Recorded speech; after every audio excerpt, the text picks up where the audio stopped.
Sailors are a superstitious lot. Many have seen more of the strange and the unknown than any land-dwelling villager would ever know. This story, retold by many sailors in bars and taverns across the world's ports, is a shared legend. None can be sure who actually bore witness, but the story is always the same. It was a cold night. On the fishing vessel, two deckhands struggled to draw in the lines for their crab pots. The last one of the night. Hopefully they would find rest soon. Not that far from shore in their small vessel, the two struggled in the dark, lit only by the light of their lanterns. Splashed with the salty spray of the sea that tossed them around, as they struggled there out in the storm, miles from shore, their boat lurched, throwing them overboard into the turbulent waters.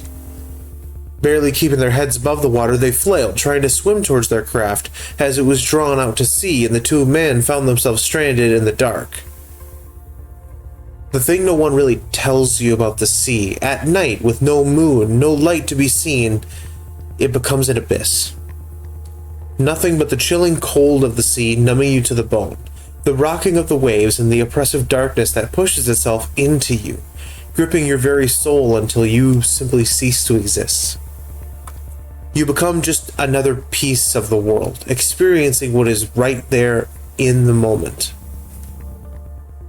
This was the night these two men floated in, existing in the pitch black of an unforgiving ocean, only hoping that when they did drown, it would be numbed by the cold and painless, like falling asleep beneath a heavy blanket. The only proof that they existed was themselves and each other. The splashing of their movements and their gasps for air, breaking the silence and peace of the night around them.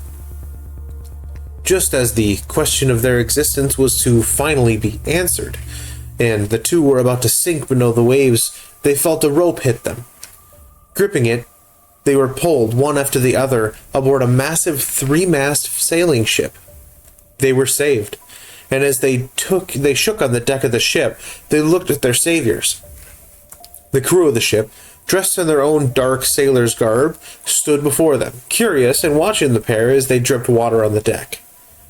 Almost matter-of-factly, the captain approached the pair and nodded.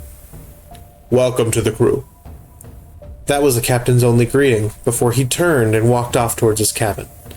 The crew left the two to their own devices at the edge of the ship as they returned to work.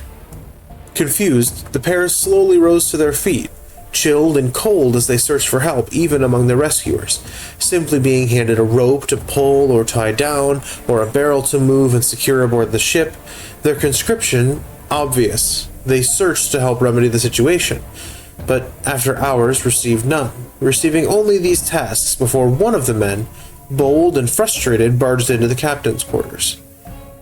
Catching the captain sitting behind his desk, he demanded an answer.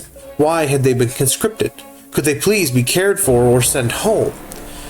The captain simply set down his quill and stood with a grim expression, waving his hand for the man to follow him.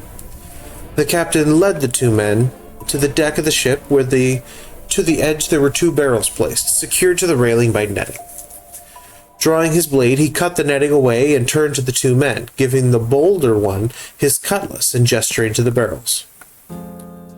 Driven to find answers and still shaking, the fisherman opened the barrels one by one, only to find his own corpse wedged uncomfortably within one of the said barrels. Reeling, he recoiled from the fact that he was, in fact, dead, lost at sea.